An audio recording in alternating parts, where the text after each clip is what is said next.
From another time comes a man of great power. You talk funny, Nash. Where are you from? Lots of different places. A warrior of incredible strength. You've the devil in you. We've been kinsmen 20 years. Connor MacLeod was my kinsman. I don't know who you are.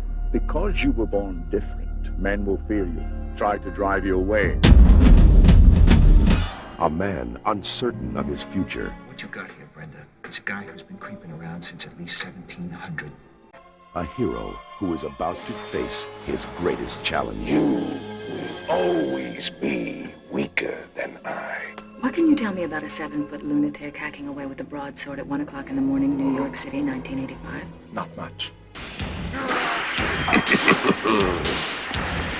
I have something to say. It's better to burn out than to fade. Highlander. There can be only one. There can be only one. That is the answer to everything. We're back again, another podcast, another week. And strangely enough, we're back in the 80s.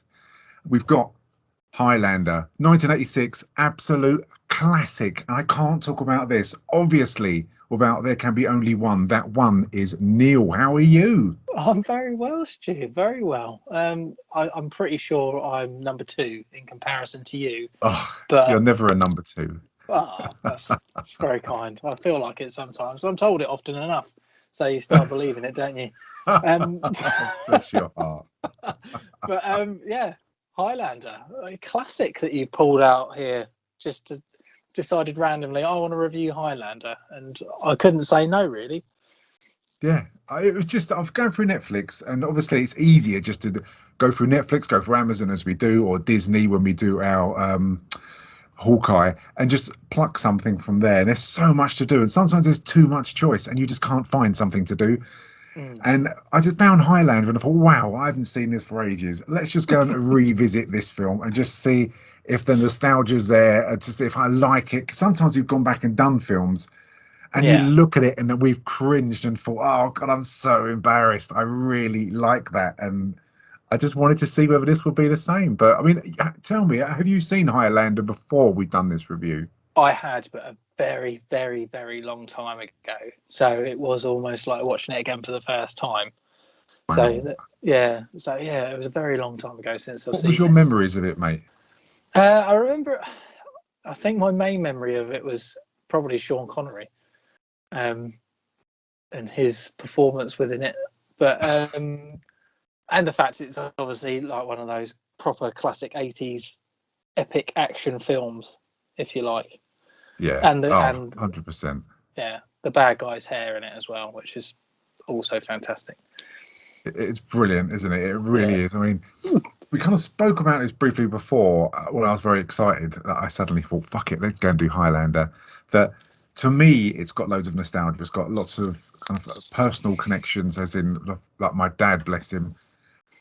We watched this together. We were massive Queen fans, and they've just only meant to do one song for this, and then they read the script, and they saw a version of this film before it was released, and then they loved it so much they wanted to do more music, so they wrote a lot more songs for it to cover it, the whole thing, very similar to like Flash Gordon. And the soundtrack, It's a Kind of Magic, the album came out in 1986 as well, is an absolute brilliant album. And this song just brings back so many memories. I think if it wasn't for the soundtrack, I think I really would have been probably just, I enjoyed this film but skated over it, you know what I mean? Yeah, I can see what I mean. I quite like Queen music, I have to say. It's not really my cup of tea. And sometimes, if you look at it not being a Queen fan, you sometimes think this really dates this film massively in relation to music. But obviously, if you, like you say, you've got so much nostalgia attached to it and stuff like that, that it heightens it for you, doesn't it? So yeah, definitely. And you kind of, you look at it and you think, because when you think Queen were massive, they really peaked. They did the Live Aid in July in 1985, and they just took that show by storm. And they're like the biggest memory from that. So 1986, when Queen was still at their peak, when they were just untouchable, to come out and do a whole soundtrack to a film. I mean, Sean Connery was like the massive attraction for this. I mean, when you look at the cast of this, Christopher Lambert, that he couldn't even speak English, and he had to learn the English language to do this film. Sean Connery was a massive grab. But then you had unknowns to really, like Roxanne Hart, who played Brenda White, Clancy Brown was a known name, but this lifted Clancy Brown. And when I was watching an interview, it was quite funny that it was the 30th anniversary of Highlander, and they went back to Scotland for this massive kind of show to just to present this film all over again. And when they interviewed Clancy Brown, who plays the Kurgan, he was saying that Sean Connery only said 4 words to me within the first few days. Then that was, "Do you play golf?" To which I said no. Then after that, he didn't really speak to me. Oh, that's amazing. That was brilliant. That is and he said there was fantastic. no glitz or glamour. He said he turned up at Glasgow station. There was no one to meet him. He didn't know where he had to go. He said he was going to sleep rough the first night, and then a copper moved him on, and then someone came along and picked him up. And he said 30 years later, I've been trying to get rid of Highlander, and this thing carries on going. So you kind of think your memories of this aren't really great, you know? No, definitely not. That's insane, isn't it? That kind of story. It's brilliant. It's so unbelievable. Good. Yeah, and even when like Sean Connery did all of his part, and it took him, not that he's in it much, but it took him a week, and he got £1 million for doing it for a week. It's not bad going. Oh, it's not bad going. And unbelievably, and this is what's so funny, that he had a voice coach. What? I know, I don't know what for. Oh dear Lord, that's amazing. Yeah, Voice coach to sound like Sean Connery is. To sound like him. I wonder if he had a voice coach when he was James Bond. He sounds the same. Yeah, it's the same. That voice coach is onto a winner because he's like, "Oh, I'm going to hire you again." Yeah, no, it's fine. Yeah, brilliant. It's so good, isn't it? It's unreal. So there you go. Yeah, Wow. yeah, I know. I mean, it's directed by somebody I've never been heard of before, Russell Mulcahy, and they didn't make a lot of money really. It actually bombed, and it's made more money. Obviously, follow up on release on DVD and video and stuff like that. I mean, the budget was 16 million. Opening weekend was 2 million. Ooh. And it grossed worldwide only 5.9 million. Wow. Approximate. So it's a proper bomb, that's huge. Yeah, and it's kind of, I'm glad in a way, as usual, it picked up speed on video. Yeah.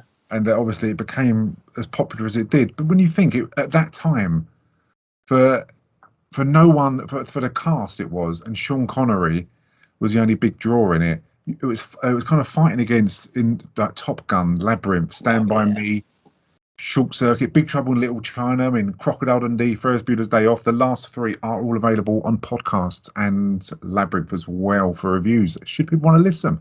But so you can understand why it didn't really do that well. Well, yeah, it was fighting some big films, wasn't it? And from a technical standpoint, I think you either like this type of film or you don't. And a lot of these films do end up getting a cult following. But at the time, you know, if you look at it, you know, as it is, it's not on par with those films. No, nowhere near, man. No. I mean, you look at Top Gun, even Top Gun looks so modern. Even now, Top Gun doesn't really look dated. It's only the planes that they're using that. Yeah. And it's just great. I mean, it's so good. So even Ferris Bueller's Day Off to a certain extent, and when you've got Big Trouble in Little China, compare the special effects between both of them. I mean, this film's budget, and I think it's done well. Even to have the 30th anniversary, it just goes to show kind of what a cult following it has. Well, definitely, and that's the thing. It's that type of film, isn't it? Certain people love it, and it grew in like you said, it grew in popularity with those type of fans. It's like a lot of these films that flop, isn't it? But they still have a following underneath, if you like. Yeah, it's strange, isn't it? It really is. Yeah. But I think it would. I think it's dated now. I think only for my generation in their 40s that who love Queen, who love the moment of like, the music around Live Aid, and just it's just a great film, and it just draw that nostalgia. So, but I think for younger ages, it's sword fighting. It's kind of dated a hell of a lot. Yeah, I think you're right. I think a younger generation would definitely struggle to be able to engage with this film, unfortunately. But yeah, for the oldies like us, you kind of Definitely. appreciate it for what it is. Yeah, To be I mean, for honest. those who haven't seen it, I mean, the story is a very simple one. It's an immortal Scottishman, Connor MacLeod, is a swordsman. He must confront the last immortal opponent, the murderfully brutal barbarian who lusts for the fabled prize. The prize being mortality. Once everyone is dead, there's loads of immortals walking around, and they take each other out, and the last one standing has the prize. And that is the story. And it is available on Netflix in the UK. So watch it, and then come listen to our review. So, I mean, I love the start of this film. I mean, you've got it's narrated a bit by Sean Connery, who talks about the prize and the immortals walking around Earth, meeting kind of in various centuries, taking each other out. And I mean, I wish we had James on the podcast for the start of this, because it goes straight into wrestling, doesn't it? Yes, yeah. As soon as I saw it, I thought of James. Yeah, Definitely. I needed James's advice. I needed his backup. I was out of my depth, But completely, considering he was a professional wrestler, I mean, The Stallion. the Stallion, indeed. He was the only person that we could ever get any real hindsight from, to be fair. Do you think they were real? They're obviously proper wrestlers, but were they? I wonder, famous wrestlers. I tried to find out if they were famous wrestlers, because I think it's at Madison Square Gardens. So I would have thought so, I think I recognise one of them, but I couldn't tell you who he is. The one that's got the really long hair and the red trunks. Yeah. But I recognise the face. But yeah, Yeah. they probably are. So I wondered whether I'd seen him, because when I'd seen this before, and I thought, I remember him, I recognise him, but whether it's just from this film. But because they were going to use a hockey game as the build up to that, and seeing the combat in the hockey that would kind of remind him of fighting. And you get loads of flashbacks through this film, and when he's watching them fighting, he's in the crowd and he's amongst everyone shouting and screaming. He's closing his eyes, and it's great because it goes back to the Highlands, which just has not dated, and it slow-mos the two wrestlers beating the crap out of each other, even though it's fake. Sorry, James, but and it goes to the MacLeod clan fighting in the Highlands, and it's funny because he then goes down to the car park underneath Madison Square Gardens, and he's kind of looking for someone. He finds a guy called Fasil, who really reminded me of Edward Woodward, the Equalizer, doesn't he? He does a bit, actually, doesn't it? Yeah, that's a good shout. He's got a suit on, and he just got mirrored glasses, and he looks well out of shape, doesn't he? Yeah, he doesn't look like someone that's a very good swordsman. No. Let's put it that way.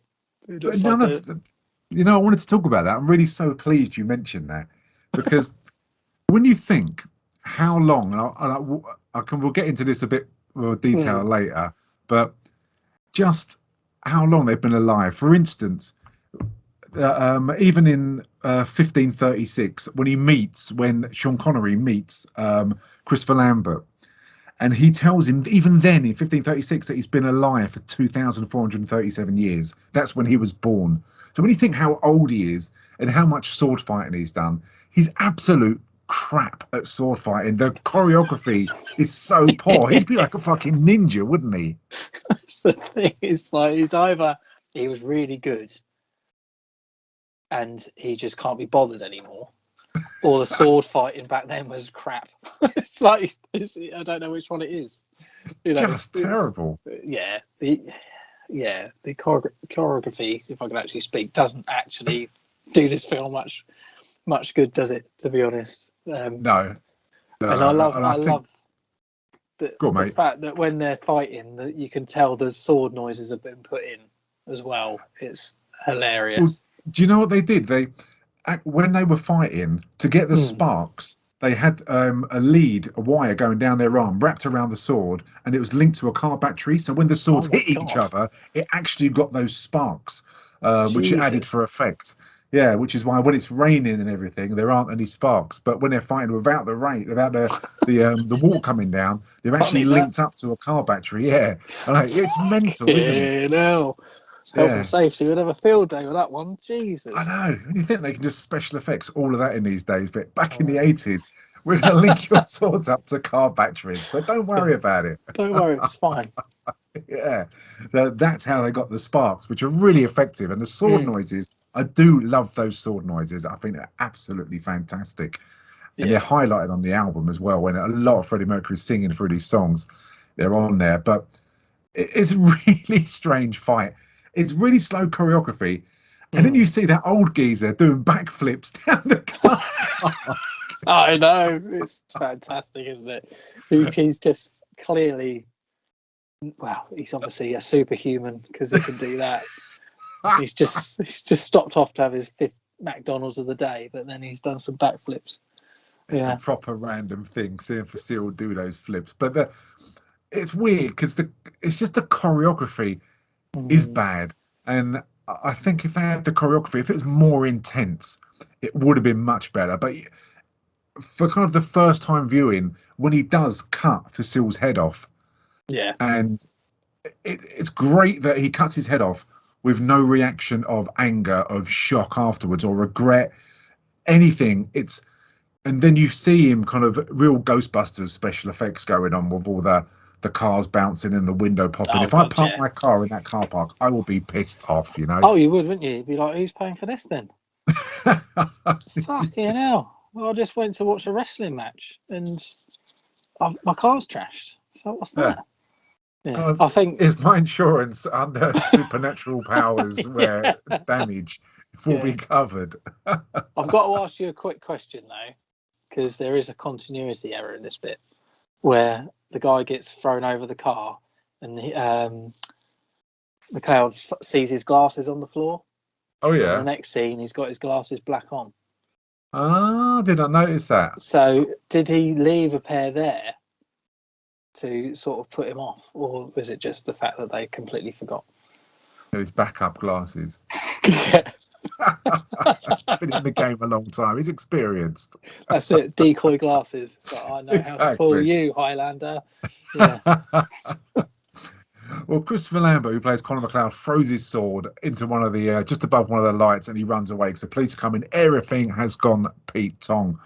And then it goes to Glenfinnan back in 1536. And it's great because you see a completely different Christopher Lambert. And he's in the clan, they're off to battle.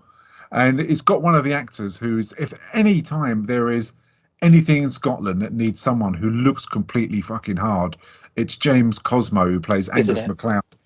He's hard as a coffin nail, that bloke, isn't he? Oh, yeah. He definitely is. Everything he's in, he's a hard nut. Because he's the priest, isn't he, in Sons of Anarchy as well. He is indeed. He's great in that, isn't he? He is very good. He's a very good actor, to be honest. It's a shame he always seems to play that bit part, doesn't he? He never really has anything of his own, I don't believe. I can't recall him being like a leading anything. No, he always does play the quiet muscle, doesn't he? And that's it. But yeah, as you say, mate, he is, and he's even in like Braveheart, things like that. He's spot on, and it goes to battle, and that's when we first see Clancy Brown, who is absolutely incredible. Even in Dexter, the brand new season of Dexter, is in that, and he'll always be the Kurgan to me. And you see him, and the Kurgan tells the Klansman on his side, who's fighting against Connor MacLeod, that do not touch him, he's mine. Yeah. And it's really interesting that when they are fighting, and it's a shame you can tell on budget because both armies are really tiny. It's like a budget version of Braveheart, isn't it? Oh, it's massively. Yeah. It's about 12 blokes on each side. It is. It's like having a football match and having a massive punch up. That's about the size of it. Yeah, it's a pub brawl between Derby and Nottingham Forest. He just looks so good, doesn't he? His outfit with all black and the skulls and skeletons all over it, and he looks horrible. Really frightening. Apparently, when he was dressed up and he really got into the part and kind of like method acted to a certain extent, a lot of the cast and the crew wouldn't go near him because he was so big and intimidating. It's so good. His interviews are really funny when he talks about Highlander. He doesn't talk about it with much favour, funnily enough, but it's I'm not surprised. no, but obviously he's done extremely well. But you get Christopher Lambert's walking around this battle when everyone else is fighting. You've got Dougal, you've got Angus, his brothers, who are kind of in massive fights, and no one is touching him, and he just can't understand why. So what's going on? Why will no one fight me? Fight me, come on! I'd love it, honestly. Being the complete pussy that I am, I'd love that. Yeah. Oh no, you don't want to. No, okay. What about you? No, okay, fine. All right, I'll go. I'll sit down and have a fag. It's fine.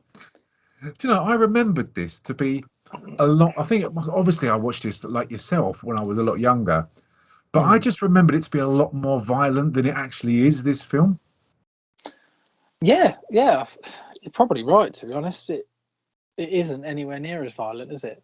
I mean, this fight scene itself isn't that violent. I think he's a priest or something, or a clergyman that slits that guy's throat and then does the sort of cross sign.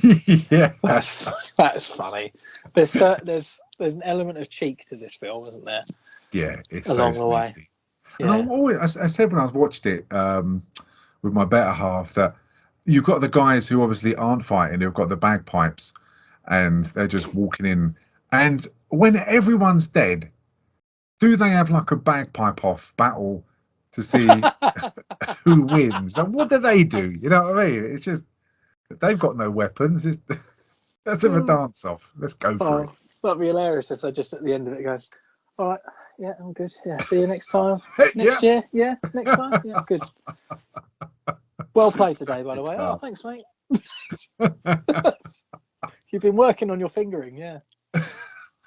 It was so good. I'd love that. They should do that. Alternative ending. Yeah.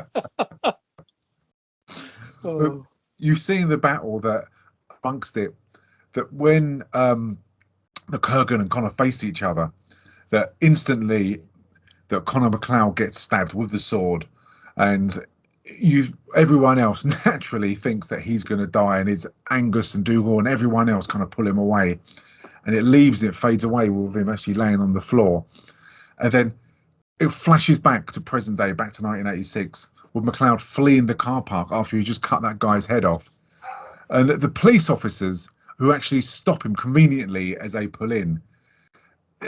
It's so funny. They're all gathered around him in exactly the same pose, with their legs apart, pointing the guns. It's so cheesy and tropey. It really is.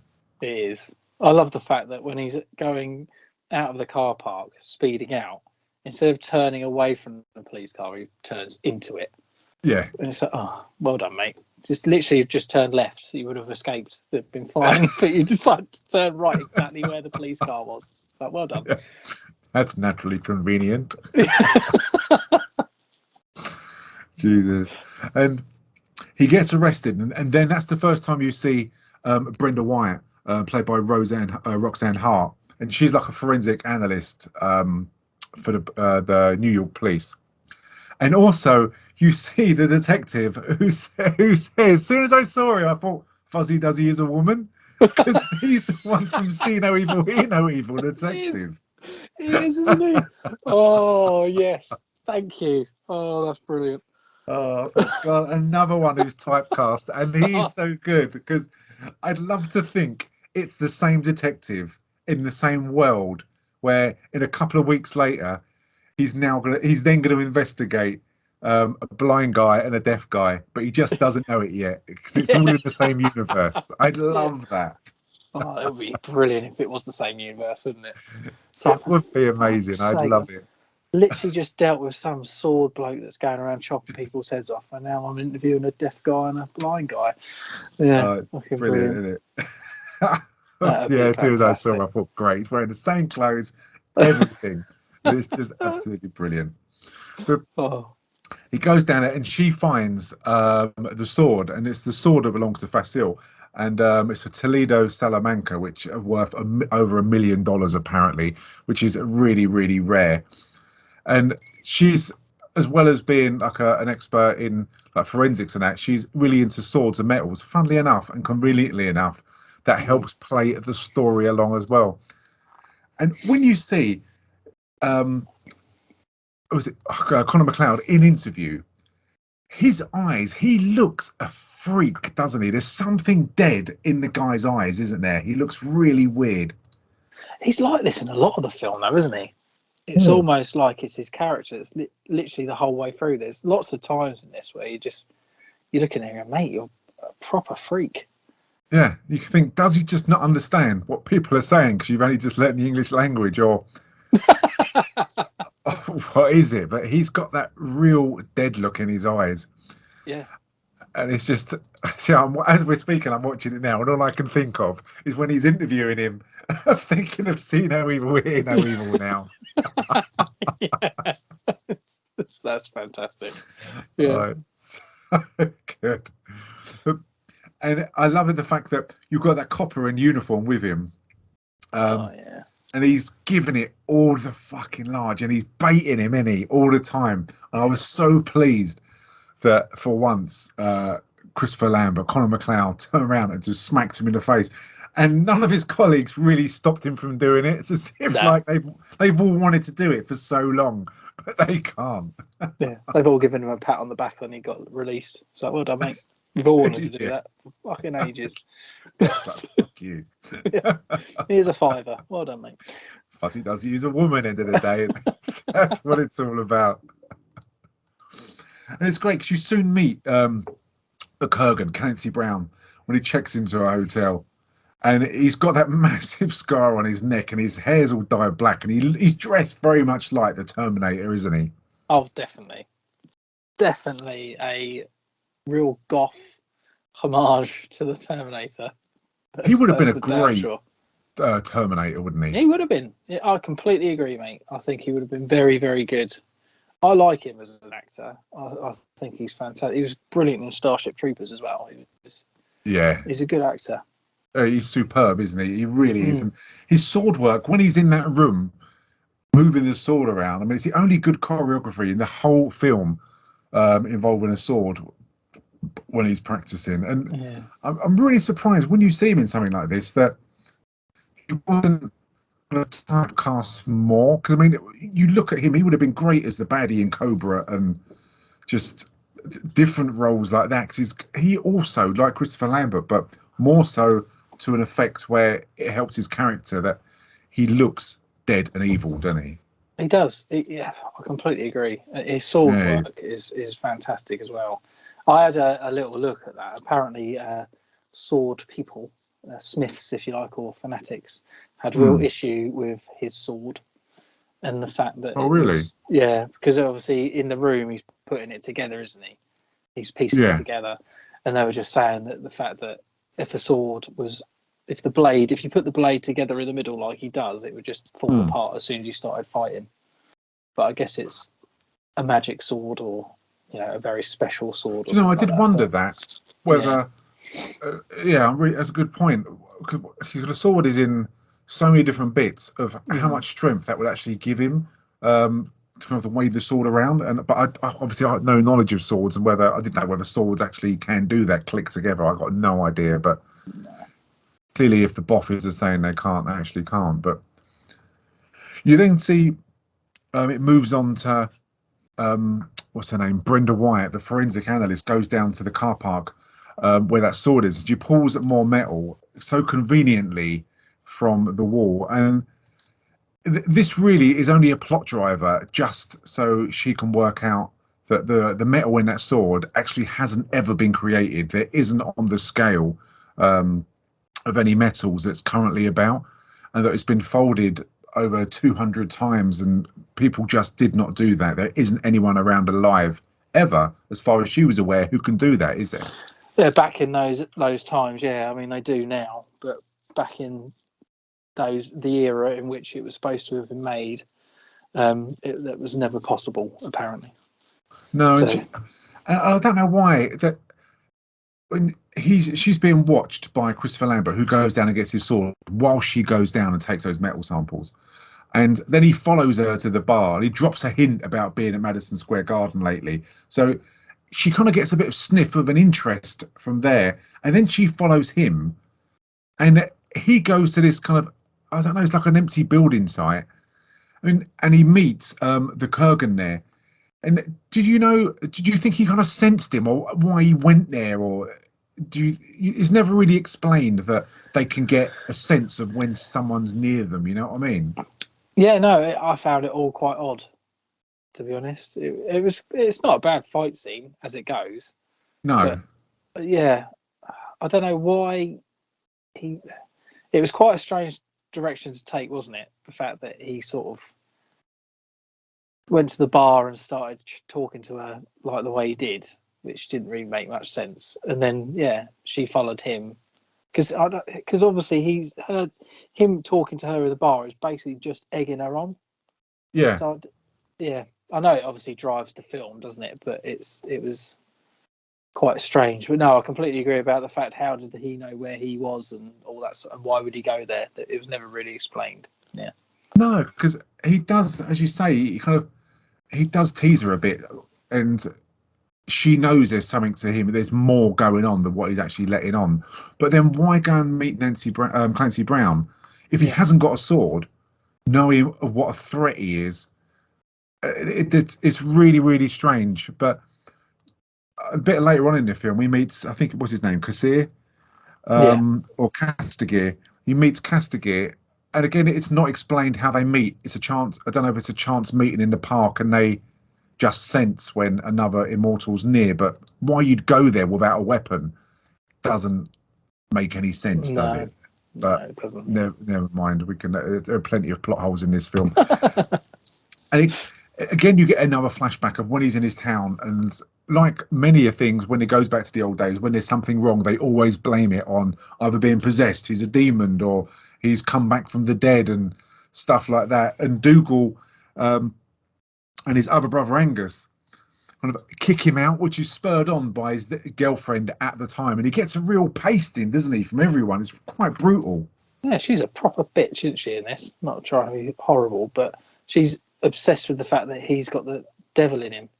And that's why he's been able to be healed from this injury, and no one else would be able to stand that and live. And she started saying he's in league with Lucifer and all this sort of stuff. And yeah, his so-called brother then sort of says, we're going to kick you out, sort of thing. He says he's not going to go, so they put him in some sort of stock, don't they, and just kick the shit out of him. Yeah, and it's kind of Dougal who's really going for it, and it's his bigger brother Angus who thankfully kind of protects him, because chances are they would have just beaten him up and stabbed him. He would have come back to life again, and then they would have just done it all over again. But thankfully he does it, and he just kicks him out, still with that stock attached to him, and he has to kind of make his way. And then you learn that back in the present day, it goes back again, that he's like an art collector, antiques, as you would be from someone who's immortal. And when he goes into this little room, it's a really nice touch that in the room you can see Sean Connery, you can see Ramirez, his hat and his coat that he wears, which is quite a nice touch. And through there he gets, again, more flashbacks, but this time he hasn't got such a bitch of a complete wife. He's with someone who's called Heather, who's really, really nice. And you know when it gets really nice and that it's set up and he's happy and she's a stunningly lovely lady, that it's gonna go fucking pretty wrong. It's gonna go wrong at some point, isn't it? Yeah, quite soon. And it does go terribly wrong because they run into Sean Connery, which is terrible because he plays Juan Sanchez Villa-Lobos Ramirez, and they call him the Spaniard, but he says he's from Egypt. But as you can tell, his voice is not Egyptian or Spanish. Greetings. I am Juan Sanchez Villa-Lobos Ramirez, Chief Metallurgist to King Charles V of Spain, and I'm at your service. Who? Funnily enough, he sounds Scottish. So you've got the Swiss man that can't speak English until this film playing a Scotsman, and then you've got the Scotsman playing an Egyptian Spaniard. It's very good, isn't it? It is good. And when you think, bear in mind, Sean Connery had a coach to actually get that voice the way he did. And he does sound Egyptian. He really does. Oh, yeah, sorry, I'm being harsh. He does very much sound Egyptian, Spanish. Yeah. It's my ears. Sorry. Yeah. It is. Yeah, I've got that kind of. I can hear the dialect. You know, I'm very fortunate. You are. But yeah. It's not explained. I mean, it goes on through the film, and again, we've spoken about the sword fighting, and he knows it's Connor MacLeod. He knows who he is. You don't know how he knows that, but he knows that he's been driven from his village of Glenfinnan, and that for 5 years he's kind of been hiding, really, with Heather.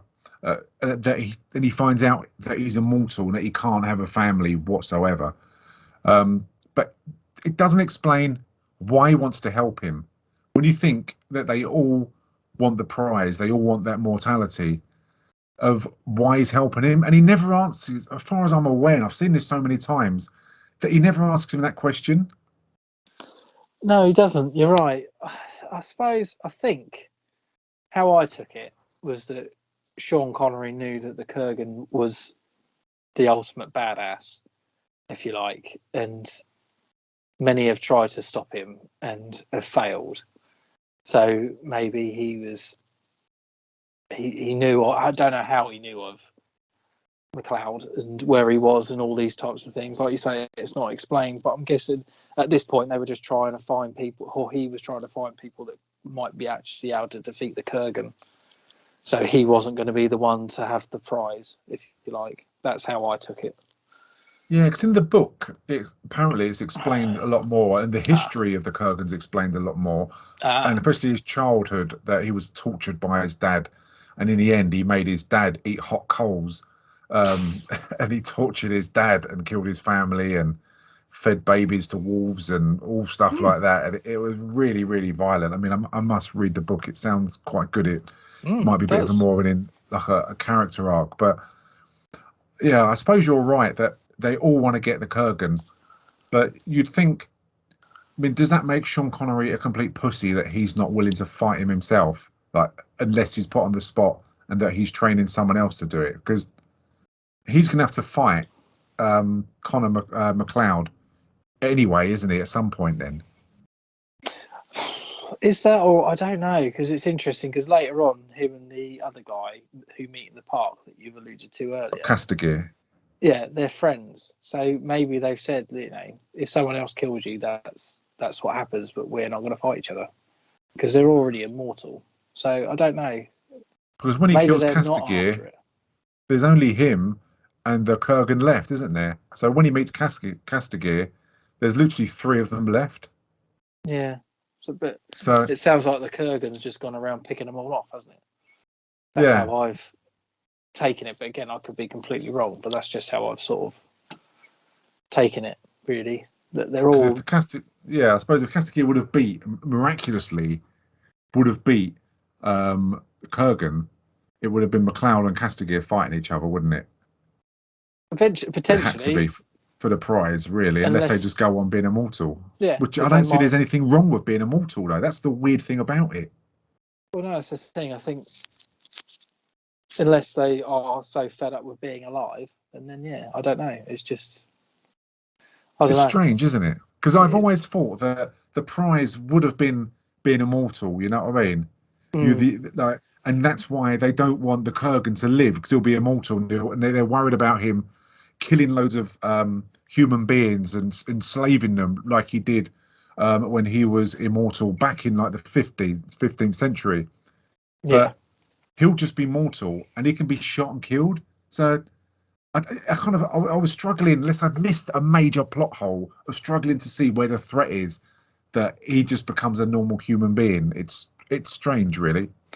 I don't know. I guess that's the whole thing, isn't it? If you're immortal, eventually, I mean, there must be a point where you don't want to be around anymore.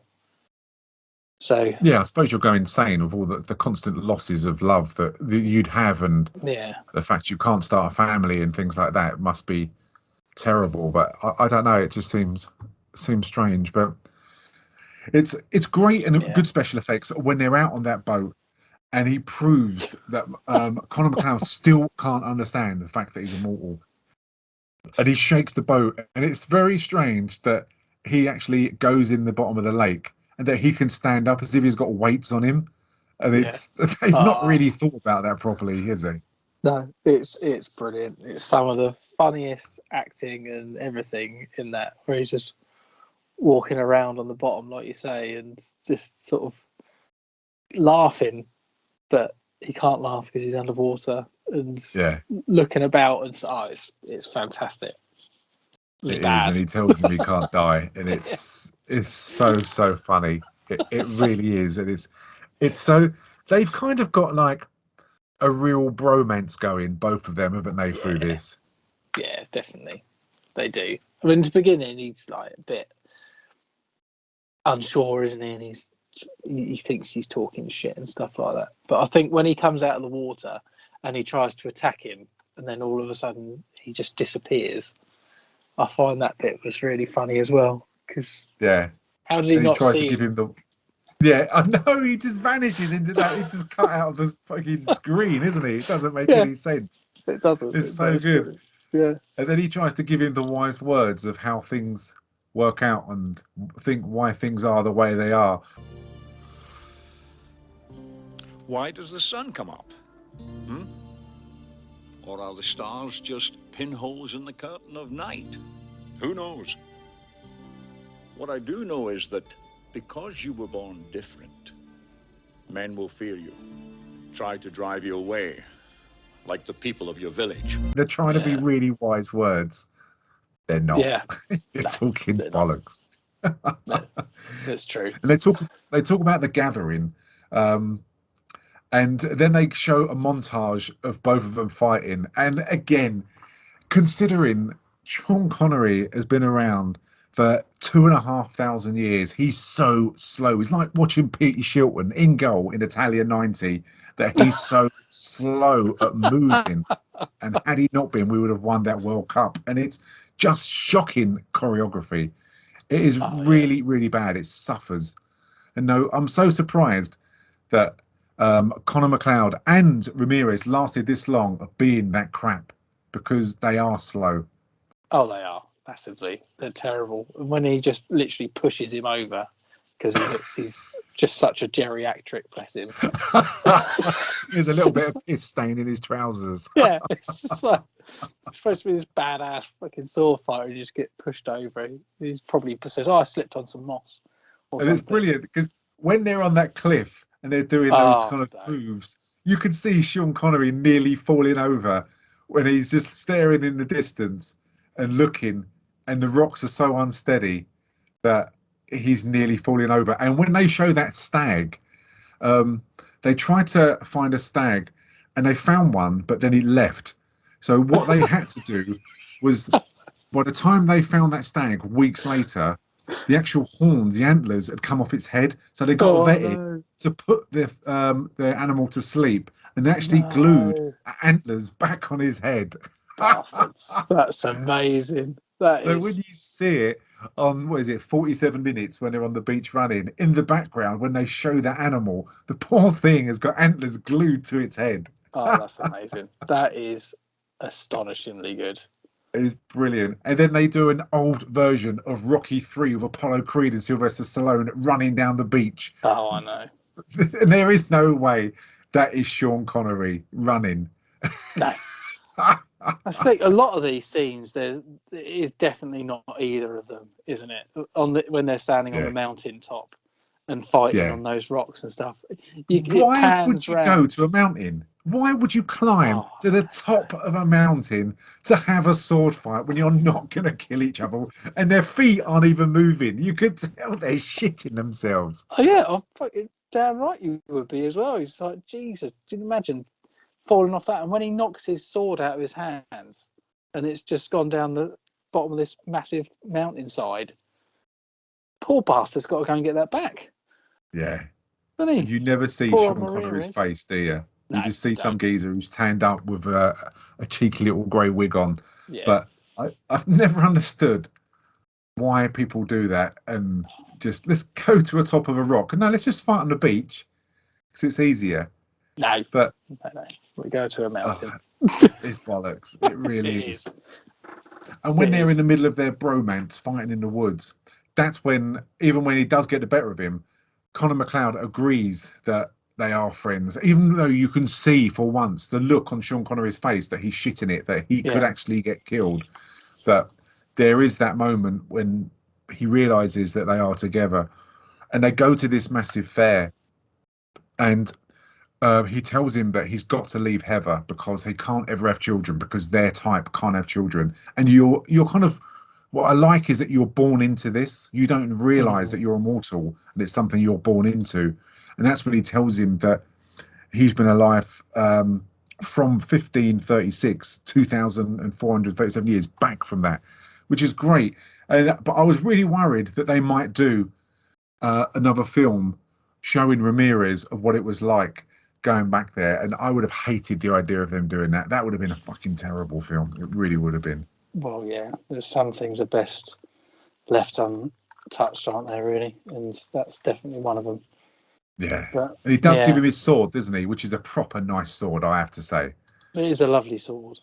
I have to say, this whole immortality thing, because obviously MacLeod has aged, hasn't he, up until the point he has now, like everybody else around him. When do they stop aging? Because he's now looks exactly the same for the next 300 odd years. Yeah, but Sean Connery's an old man. Point. Yeah. I don't know, it's really interesting, isn't it? It would be so nice if he tells him that, even if Connor MacLeod would have said, yeah, but you look an old bastard. Why is that? And what if we said he smoked or drunk for the last 2,500 years and this is what happens? Yeah, this is opium. This is what opium does to you. I mean, who's their dentist, you know? Has he got teeth still? Yeah, yes. That is a very good point. Exactly. They're not wearing glasses, so they can clearly see. But you then get the moment where you've got Sean Connery and you've got Heather, you've got Ramirez and Heather back at their house, and everything's going swimming. And this is the moment, and it must be, as we were talking earlier, he must sense, because he gets a sense that something is happening, and all of these birds fly away. The pigeons, and it's the Kurgan turns up. It's Clancy Brown, and he looks like he should be in a heavy metal band, isn't he? He looks badass. Oh yes, definitely. All this crazy shit and his massively long hair. Yes, yeah. And his voice as well, isn't it? It's so good. He's got such a deep, horrible, scary voice. It's absolutely brilliant. Yeah.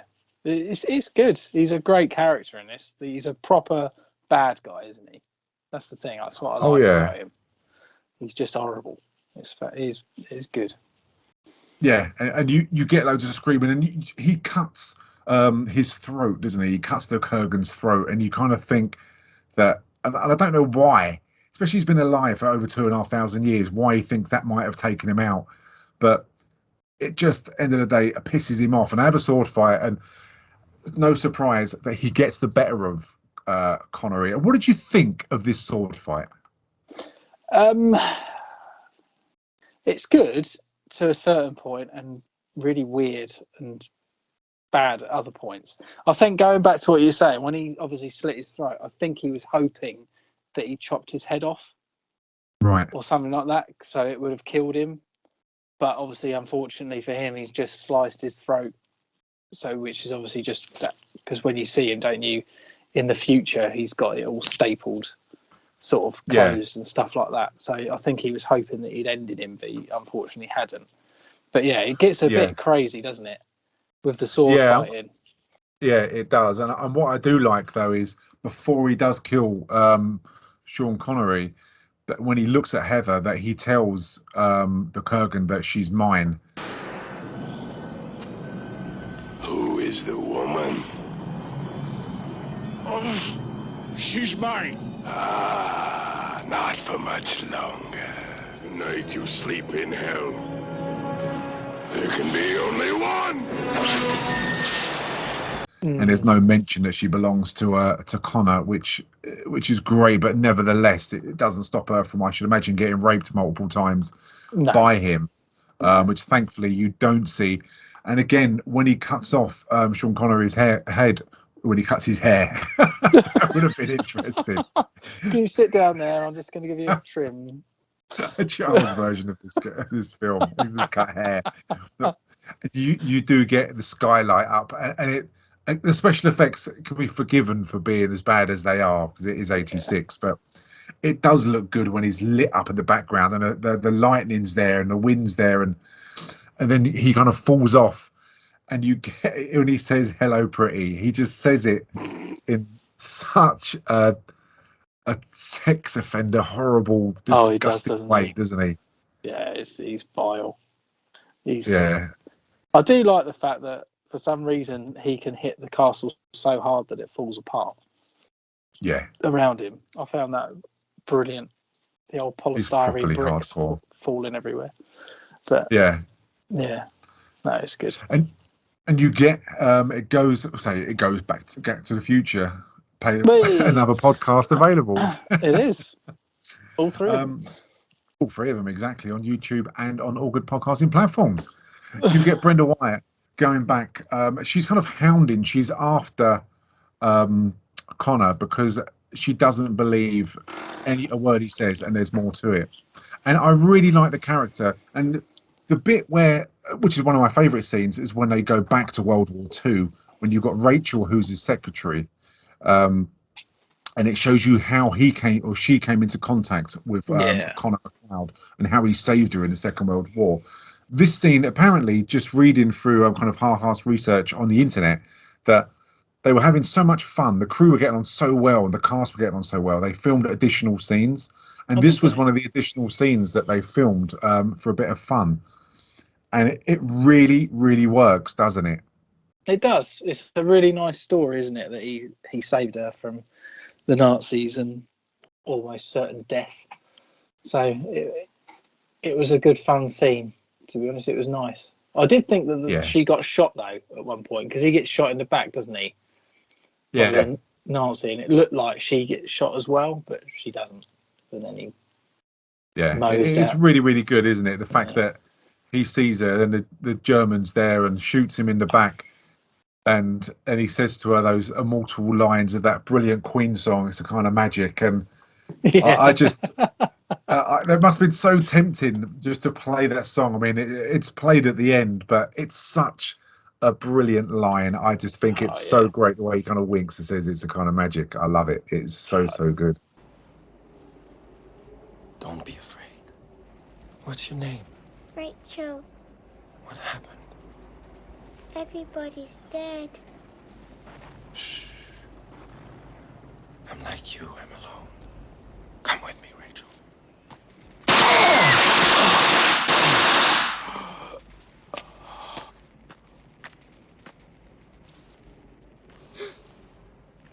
You're alive. Why didn't you die? Hey, it's a kind of magic. It is brilliant. They should have played the music, I honestly think. Yeah, they should have done, yeah. I mean, that's the thing, I suppose. It's something they did for fun and to do a few extra bits, but then it turned out to be a very good sort of plot driver and lovely part of the film. Yeah, and she's great, the secretary. She's a really attractive, stunning lady, very soft-spoken, very ladylike. And it's nice, the bond that he rescued her all in the Second World War, and she obviously knows his story. And has kind of been by his side and protected him for so long. And I would have been quite happily if more of a backstory of her and carried on a bit more about her and them, because I thought she was nice. I preferred her presence on screen than I did Brenda Wyatt than Roxanne Hart, the forensic scientist. I don't know what you thought. Yeah, no, it's almost like a father-daughter sort of relationship, wasn't it? A little bit. Because he obviously has cared for her ever since he pulled her out of France, I'd imagine. So, yeah, it's a nice story. But no, I think her acting in this was very good, to be honest. Yeah, she's great. Yeah. And it's strange because they do go to have dinner together, and he says to her, "Do you cook?" Rather than she go out for a meal, it's like, "Do you cook? I'll come around your house." Yeah, And he invites himself around her house, and she's got everything set up. She's got the gun in the drawer. She's recording everything, and he brings a present round, and it's to her book. And that's when he kind of calls her out to who she is and that you've been lying. And there's the police outside watching, so he thinks that he's being set up by her, that they're doing some kind of covert operation on him, but it kind of isn't that case. But it's a needless, pointless storyline in this film. This isn't it? Yeah, it's a really, really odd scene. He is so creepy throughout all of this, isn't he? Yeah. His eyes are just so, I don't know how he's trying to play it, like aloof, but really isn't. Yeah, it's like the cinematography of it, the way he's standing there, that it's dark and they've got that streak of light going across his eyes that are just like the dead zone. That it's really strange, and but I don't know what they're trying to get out of the fact that he thinks that he's being set up and being followed, and she thinks he's immortal, and it just, I don't get anything from this scene. And for a film that's just for an hour and 50 odd minutes, it is a padded out film. A lot of it is padded out.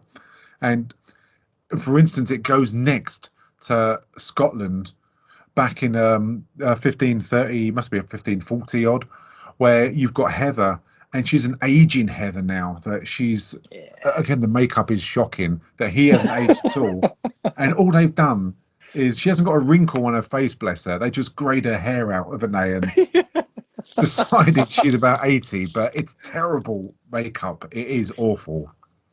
Oh, it is. And the fact that, I'm not trying to be horrible, but I don't think they lived that long in those days anyway.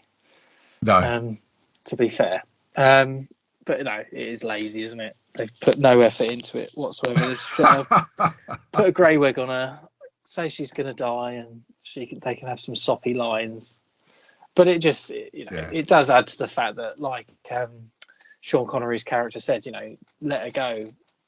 No good will come from it. You can't have a family, and you'll lose her anyway.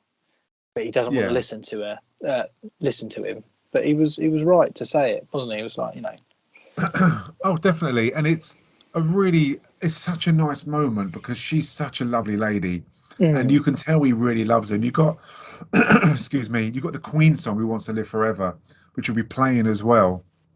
And it's a really, really nice. It's one of the most believable moments in the film for me, of watching when he has to watch the only woman really he's loved, die. Yeah. My beautiful man. My husband. I am that, my love.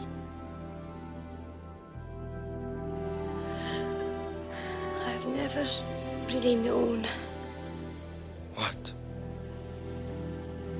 Why you stayed. Because I love you as much now as the first day we met. I suppose we were talking about the curse of being immortal. This must be the curse, mustn't it? Well, that's it. Like, yeah, it is. It is the curse. I mean, you could have all the money in the world, and he's clearly well off and everything, but anyone he ever cares for will die, and he won't. It's going to be very lonely, or you've got to get to grips with the fact that you're basically going to be on your own forever, in a sense, and you've just got to use people for as long as you want before you get attached to them, which is a really horrible way of looking at life. Yeah, and it's completely, mate. Completely agree with you, and it's such a nice moment for them together, as well as it is sad. But he does then go and meet Castigier, and they talk about old times. And again, it kind of goes to a really funny scene of when they're having that duel back in the old days. And it's so good, isn't it? It's so funny that he's fighting obviously some aristocrat, some snob, and he's got his trusty steed next to him who keeps giving him a sword, and every time he stabs MacLeod, he keeps getting up again, and he can't work out why this guy isn't dying. Is he missing him? And it's so funny. I love this. It is brilliant, isn't it? Because he keeps stabbing him, and he keeps just getting up again and going, "Oh yeah, let's talk about it. I'm really sorry." And he's so pissed, he's looking the other way and keeps falling over and stuff. And it's brilliant. And then his ward says, "Shoot him, sir. Just shoot him." Yeah. And instead of shooting him, turns around and shoots the ward instead. It's like, will you shut the fuck up? It's absolute class, isn't it? Absolute class. It's silly, but it's brilliant at the same time. Yeah. It was a welcome addition, I think, to a film that is trying to be serious. It was brilliant. It's a fantastic addition.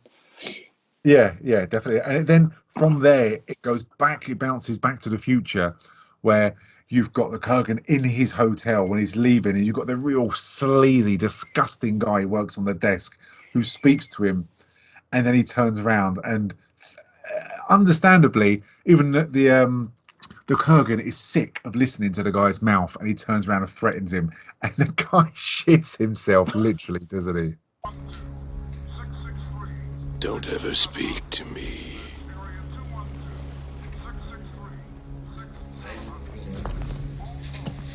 Look, I didn't. Don't ever speak to me again. Do you understand? Good. I think anyone would, mate.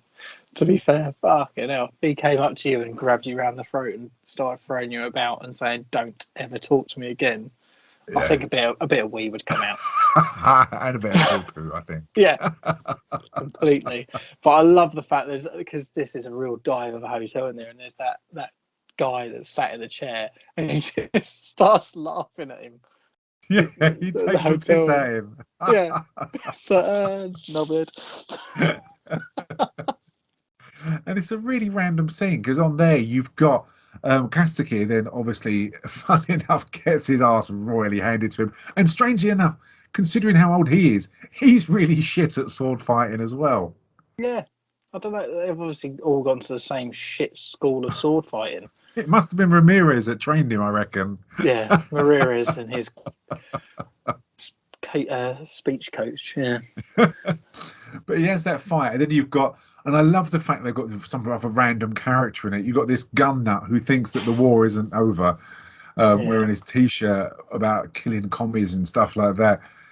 And he just sees them fighting down the alley, and he's got a bag full of machine guns, and he shoots the Kurgan loads of times, and then he just gets up, and he kind of uses him like a kebab, doesn't he? He just gets his sword and just sticks it right through him. He does, yeah. Again, I don't quite understand this guy. What's the point of this guy? Yeah, I don't At get all. it. I really didn't get it. If you saw two guys having a sword fight down an alley and one of them get their heads cut off, what business have you got running down there and ploughing one of them with loads of bullets? It just, I don't know. It was such a random thing to do, wasn't it? I don't know. He's clearly, because he's driving around, isn't he, like you say, with this bag full of guns. He's clearly trying to find someone that he can shoot, because he's probably, having all sorts of issues after being in the war and stuff like that, and hasn't quite been able to let it go or whatever. Yeah. But still, like you say, two fucking mental people, and you've just seen someone chop someone's head off. I don't know. Yeah. And then it gets even more random of after he's killed Kastakir and speared that guy, then he gets into this car belonging to the old people, and the granny's still in there, and she ends up doing like a police academy, hanging off the bonnet of the car whilst he's driving it at high speed down the road, and she's on the car, and it's such a random weird scene, isn't it? I question why, as a lovely old couple driving around the red light district, because there's just prostitutes everywhere. Maybe it's his birthday. Maybe it's like, come on, darling. But it's really weird. And then they go to the hospital, and that geezer, despite having a massive 12-foot sword through his body, is still alive and able to talk. Fine. He's in fine. Hospital. Yeah, he's got no problem. tubes down his throat, nothing like that. He's absolutely fine. That's how good the Kurgan is. He missed every vital organ, including the spinal cord. It's fine. When you see that detective's face, he's a detective with permanent confusion on his face, isn't he? Yeah, he is. Oh, it's so good. It's so Probably, good. I want him to talk about the Richard Pryor case now, halfway. He's probably walked in there going, "Is this one deaf or blind?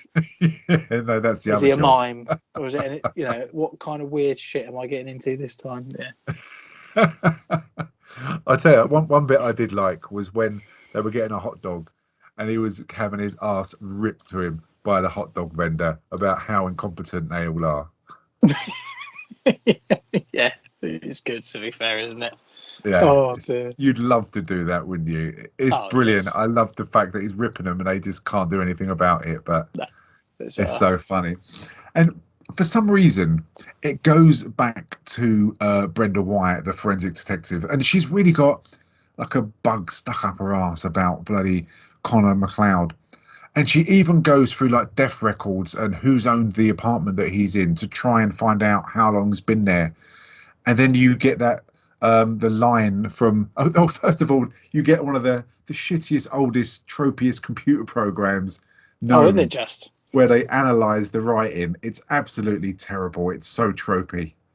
Yeah, I can't imagine that ever was in existence, but there again. No. It's just awful. And then he gives that amazing line. So what you got here, Brenda, is a guy who's been creeping around since at least 1700, pretending to croak every once in a while, leaving all his goods to kids who've been corpses for years, and assuming their identities.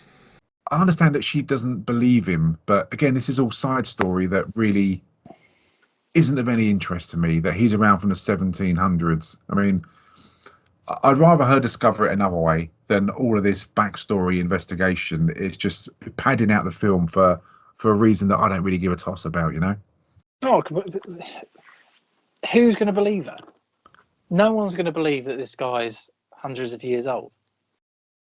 No. Whether they turn around and say, "Oh, well, this guy that can match up writing has turned around and said that all these people are exactly the same as Simon," that would never stand up. No one would ever believe it. So it didn't really add anything to me apart from the fact of her storyline within the film. But like you said, you don't really give a shit about that. You just want to have the Kurgan and him fighting. Yeah, the more I just want him. I want Clancy Brown's screen presence, because you're so right. And I said this to one of my mates at work, that if I was investigating a newspaper article or just something like that in her position, and the only possible scenario could be that this person was around in the 1700s, I wouldn't believe that I was right and someone was around in the 1700s. You know, it's just, you'd just be puzzled. You wouldn't then buy into the idea and go, well, it must be true because the signature says it is true. It's just ridiculous. But you're completely right, because even if you did turn around and you say, well, that's the only possible explanation, as stupid as it is or as crazy as it is, if you took that to your editor, they turn around and say, piss off. Go and find something. Dick. Yeah, write something else, because I'm not printing that in my paper. You know, unless it's in something like the Private Eye or some other weird, shitty magazine. You know, they're not going to be interested, are they? No, it's like the headline from the Sunday Sport. Man lives who was born in the 1700s. Just you'd expect it in a paper like that. Yeah, and then just have a big pair of tits next to it. Yeah, exactly. Just to make it topical. Cindy from Swindon says that her boyfriend was alive in the 1700s. Buy this paper to find out more. Yeah. Plus, it's full of boobs. Yeah. And then it goes to, I mean, thankfully we do get the Kurgan on the screen. My favourite scene in this whole film, the church scene, it's absolutely brilliant. The dialogue between the pair is so good. And when he finds out that actually Heather was his wife, the joy it's brilliant, isn't it? And he's so good the way he's kind of he sticks his tongue out to the nuns who he's vile. He doesn't give a shit, does he?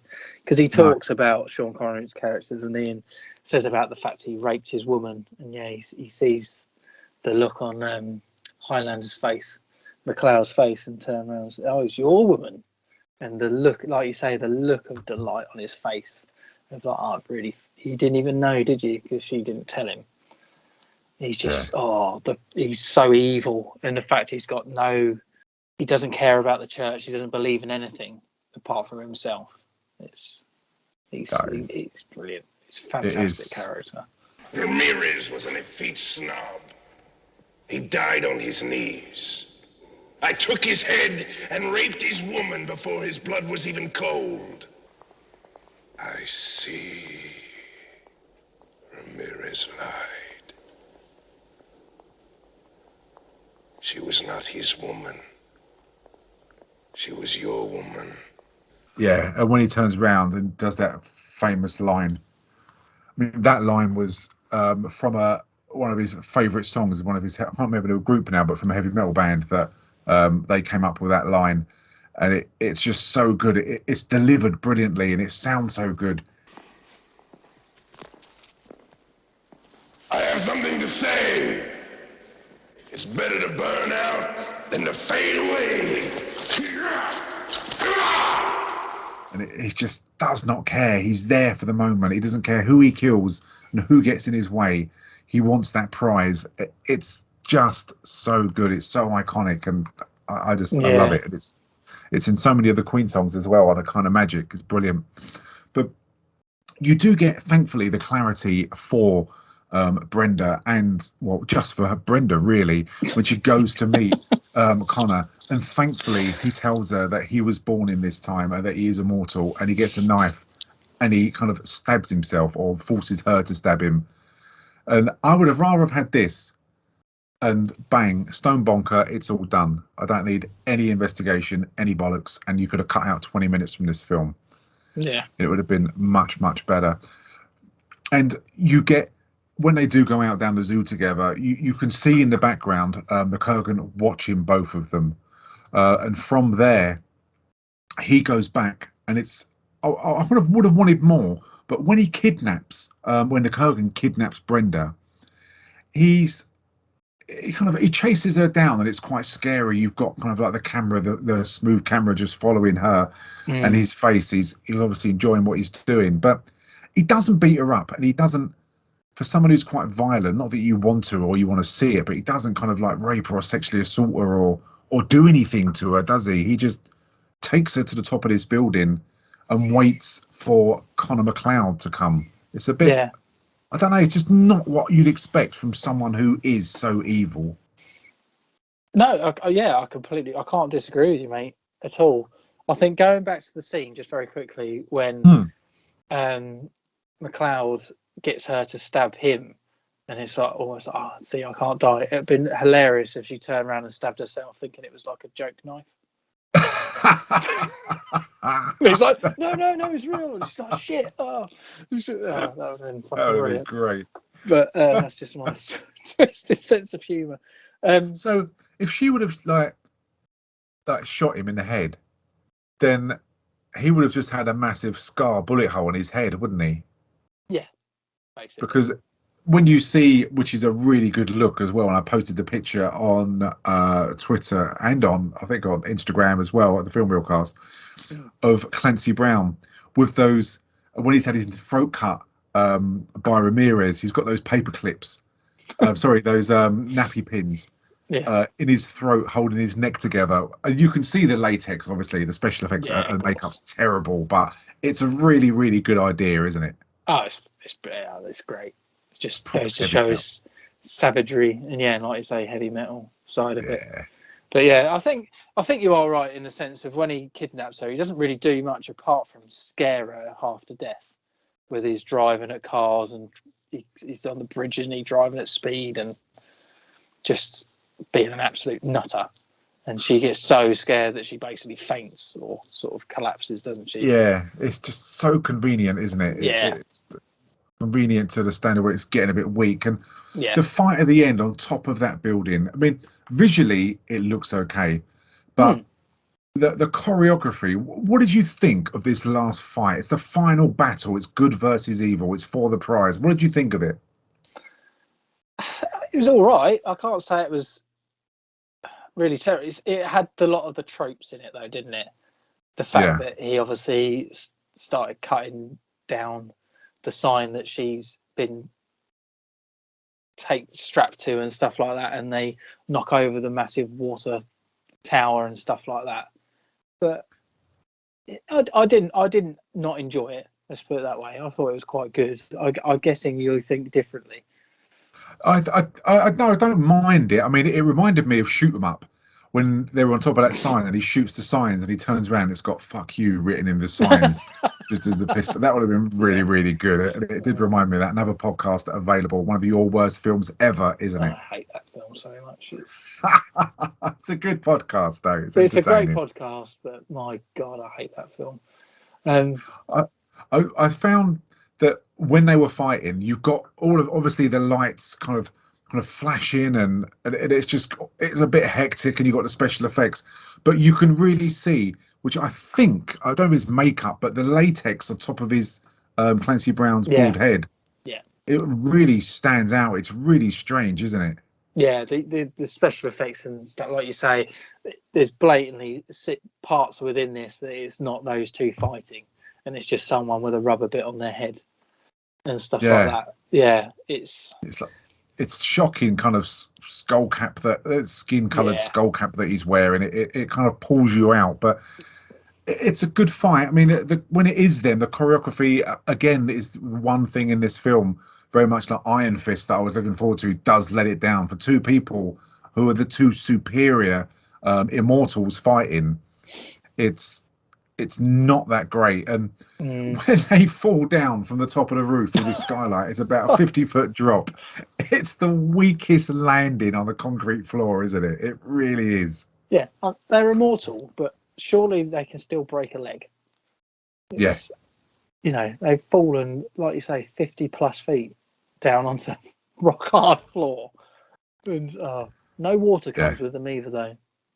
No, they've been there's just no blood swimming about in water, and it's it's a bit damp down there, but you'd think there'd be a torrent. Do you know what this reminded me of? When you watch Blade 2, you've got Wesley Snipes fighting, and you've got these massive floodlights kind of behind them, and they're like silhouettes, and he's fighting these other guys. It does go into too much cartoon animation. Yeah. This reminded me like a bit of a poor version of that, but the choreography is not too bad. I just think that he kills the Kurgan too easy. I was a bit disappointed. Obviously, there was only going to be one winner, but it's a really, really easy death, and it's a really easy way out. And I would have rather had a few more injuries than just nothing. He just cuts his head off, and that's it. And it's just a real shame. He starts cutting his stomach, and he takes him down far too easy. It's weird, isn't it? Because he's cutting his stomach and stuff like that, and he's clearly hurting him. But when he does a close up of Kurgan's face, and his eyes have gone pure black. Yeah, is that explained? So weird. It's not explained, is it? No, it doesn't. It's just suddenly got contacts in, and he doesn't. It just looks so weird. I can't explain it. Looking at it, he looks so weird. I don't know whether they're saying he's dying and this is what he looks like, but I honestly don't know why they've chosen to go down this route. And he leaves himself open. He puts his arms in like a crucifix position, leaving his stomach open, and he gets cut again. And then he just cuts his head off, and obviously he's got the prize, and the windows explode, and that's it. And it's just a really weak ending of this film, which I was really, really disappointed for, because I mean, these films don't get any better. Unbelievably, they get worse as they go on, and the sequels they did and the series they did of this was fucking shockingly bad. Yeah, they did do a series, didn't they? It was awful. Talk about getting blood out of a stone, and it's just really, really bad. But it does end. He does have the prize, and she kind of witnesses him getting the prize of mortality when all the windows blow up, and it ends with, and it's a really weird ending when he goes back, of all places, goes back to Glenfinnan, and he's talking to like the ghost of Sean Connery, isn't he? It's and then it just kind of fades out. And you've got the scenery wise is absolutely stunning, and you even see that like kind of flashbacks of Ramirez there, but it's and that's the way it ends. And I wish they would have just left it at this film. That they always milk these things to death, and we've explained that. We've chatted about it, but we have. It's such a shame, isn't it? It is. It was good as a one-off. And the funny thing, for a film that had made such a loss in the cinema, why on earth did they think, oh, let's make another one? Because I'm sure the majority, I know it got its fandom and stuff like that, and it's got a cult following. But at the time, surely they must have just said, you know what, we should probably leave this. And like you say, it didn't get any better. So I don't understand why Hollywood can't learn they're going to, because it was only made in 1991. So it was a fair few years after. What was that, 5 years after the first one? 5 years after, the quickening. And unbelievably, he reprises his role as Ramirez. I mean, did the voice coach get his job back, and was he coached by the same guy for that film? Honestly, could you imagine? Has got Michael Ironside in it though, so all's forgiven. And even the storyline of that, in the future, Highlander Connor MacLeod must prevent the destruction of Earth under an anti-ozone shield. I mean, God, what was it about the environment? Trying to get everyone to drive electric cars. I don't know. It's just, I want to watch it. Same director. How's it? There you go. I might watch it if it comes on Netflix just for a laugh. Yeah. But yeah, it's terrible. But that is Highlander. I mean, your best bits, worst bits. What's your score? Would you recommend it, my friend? Could I recommend it? I think I would recommend it because I enjoy it for nostalgia, and as an 80s action film, it isn't bad. There's definitely worse out there. So yes, I would recommend it. Let's put it that way. But you have to take it with the fact that there are so many continuity issues with this film, and it is quite weak in a lot of ways. And I know you love this film, so I'm trying not to be too hard on it, to be honest. You be as hard as you want, mate.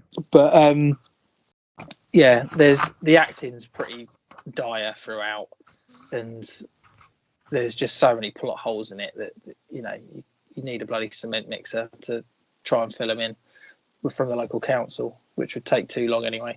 But I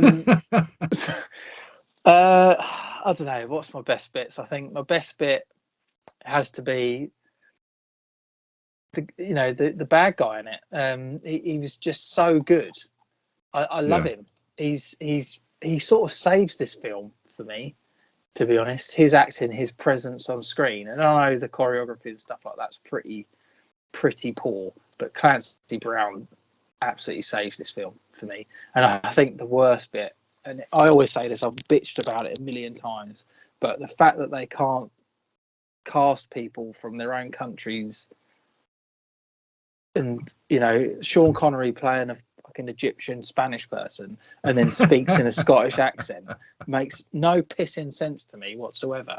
If you're going to have him as a Scotsman or whatever. It doesn't need to be. But anyway, so I think that's as much as I can say about it, really. Please enlighten me, Stu, with your thoughts. What would you give it out of 5? What's your score? Oh, sorry, what was my thought?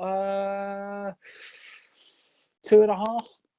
I'll go down the middle. 2.5. I'll split it down the middle because I'm being nice, because I know how much you like it. Oh, bless. You can get. Oh, if you want to give it a lower one, you can give it a lower score. Would be probably a 1. Oh, would it really? It's so. It hasn't aged well, mate. I have to be honest. And I've enjoyed it for the fact that I know how much you enjoyed it, and as a close friend of mine, I was interested in watching it. But I probably wouldn't have watched it again if you hadn't have mentioned it. Because what about, there was talk, Kurt Russell was originally cast for the lead of Connor MacLeod. Would it have been better if it was Kurt Russell? No, it would have made it too comedic. Kurt Russell is a comedy actor, isn't he? He very rarely, back in those days especially, did anything serious. So I don't think it would have worked. I think there would have been too much of an expectance of him saying wacky lines and being funny. Yeah, I don't think you could have had an American guy. I mean, he pulled out of this to do Big Trouble in Little China anyway, so you're spot on with regard to the types of films he was doing. I mean, a good film, a very good film, but fantastic. I mean, for myself, I mean, pull away from that nostalgia, strip it down. This film is dated. Choreography is pretty bad. The storyline is really good for that time. And it really fitted in, and the Queen vibe and the music really gave this film so much energy and drive, and I'm surprised it didn't do better. I'm really surprised at the figures, and I'm glad it's got the credit that it's now due, and that it had a 30th anniversary, which kind of shows that despite the kind of the way it's dated and the problems of it, that it still does hold a very close place to people's hearts. But I don't like Sean Connery in this film. I don't think he added anything. It would have been better even if you'd have had someone pretty much who looked Egyptian. You could have had the guy who played Castigear as someone an unknown. He wasn't unknown. I mean, he's a doctor in Holby City, so he is a known actor. Yeah, and someone like him rather than Sean Connery, he's not needed in this film. But again, Clancy Brown was brilliant. He saved this film. His screen presence is so good. I wanted more of him. Give me a backstory. Give me his own film of the origins of the Kurgan. It'll be superb. But the worst bits are Sean Connery. And it's laughable when they're doing their fighting, their choreography, because it's so shit and slow. Honestly, it's so bad. But despite that, I'd give this film a 3 out of 5. It isn't a great film. And there's so much wrong with it. I'd recommend it with lots of caveats to it that don't expect a good film. And I'd explain why I like it, but I don't expect a lot of people to like this film. It's just with nostalgia, I'd give it a 5, and the memories, I'd give it a 5. But realistically, you're looking at a 3 at the very, very best, mate. I think so. Yeah. I can't disagree with you, buddy. It's a shame, but. Yeah, it's good fun. It's a really good fun film. There's nothing else on. Watch this film, but we are back on Saturday or Sunday when we will be reviewing episode 4 of Hawkeye. So we've broken the back of it, and we're nearly towards the end of it. So it'd be interesting to see if it keeps going in the right direction, because we both really enjoyed the last episode, didn't we? We did. It's definitely picked itself up, and I'm pleased that we've got a bit more action. So yeah, I'm looking forward to this week to see what it's going to be like. Yeah, 100%. 100%. It'll be interesting to see which direction it goes in. And we'll be announcing on that podcast what film we are doing next week, because we've not spoken about it, got no clue as yet. So listen to the next podcast, which will be Hawkeye episode 4, to find out what we're doing next. I'll obviously post everything on our the Film Reelcast. Check out YouTube channel, click on subscribe, and you can catch all of the podcasts. Things are being added weekly on that, not just the things we're reviewing, but some of our old episodes that aren't available on the good podcasting platforms. So that's it. Have you got anything that you want to add before we go, Neil? I'd just like to say again, thank you for listening to everyone. If you could leave us a comment, that would be helpful. And obviously, if you go and visit us on the YouTube channel, please do. And if you could leave us a like, I know it's a bit tropey to ask, but it does help more people be able to listen to us. So please, if you'd be so kind. Yeah, definitely. I second that. And thanks for the few people who have gone in. We've got a few new followers this week, which is really, really good. So thank you guys for that. And we'll be back next week. Join us at the weekend for Hawkeye, and you guys look after yourself. Thanks again for listening.